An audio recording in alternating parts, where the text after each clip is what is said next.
আমরা যেন ওই সিভিল সার্ভিসের ওই ম্যাজিস্ট্রেটের মতো অন্ধ দালাল না হই। সে যদি ওই ফ্যাসিস্ট আওয়ামী লীগের একজন দালাল না হয়, সে কিভাবে একটি দলের পক্ষ নিতে পারে? সে তো এই সিভিল সার্ভেন্ট হিসেবে জনগণের পক্ষ নিবে, সে তো সিভিল সার্ভেন্ট হিসেবে দেশের পক্ষ নিবে, সে কিভাবে একটি দলের পক্ষ নয়? এমন দালালদেরকে এই দেশের সিভিল সার্ভিস থেকে খুঁজে বের করে বরখাস্ত করে শাস্তির আওতায় আনতে হবে।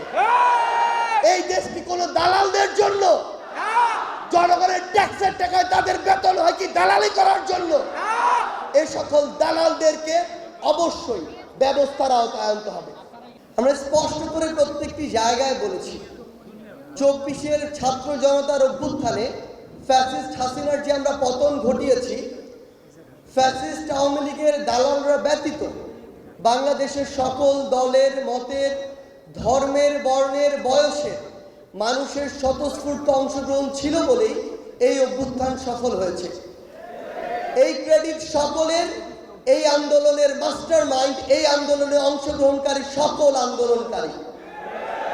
আমাদের একটি স্বভাবজাত বৈশিষ্ট্য রয়েছে, আমরা অন্যকে ছোট করে বড় করতে চাই। এটাই হচ্ছে সবচেয়ে বড় সমস্যা। যখন সিন্ডিকেট তৈরি হয়েছে, পুরো বাংলাদেশে এফেক্টেড হয়েছে। যখন কোনো জায়গায় চাঁদাবাজি শুরু হয়েছে, ওই চাঁদাবাজির দ্বারা ওই সংশ্লিষ্ট সকলে এফেক্টেড হয়েছে। এই জন্য আমরা যে দলই করি না কেন, যেই মতই থাকুক না কেন, এই একটি জায়গায় জনতার প্রশ্নে, ক্ষমতার প্রশ্নে, ন্যায় বিচারের প্রশ্নে, জবাবদিহিতার প্রশ্নে, দায়বদ্ধতার প্রশ্নে আমরা যেন সকলে এক থাকি।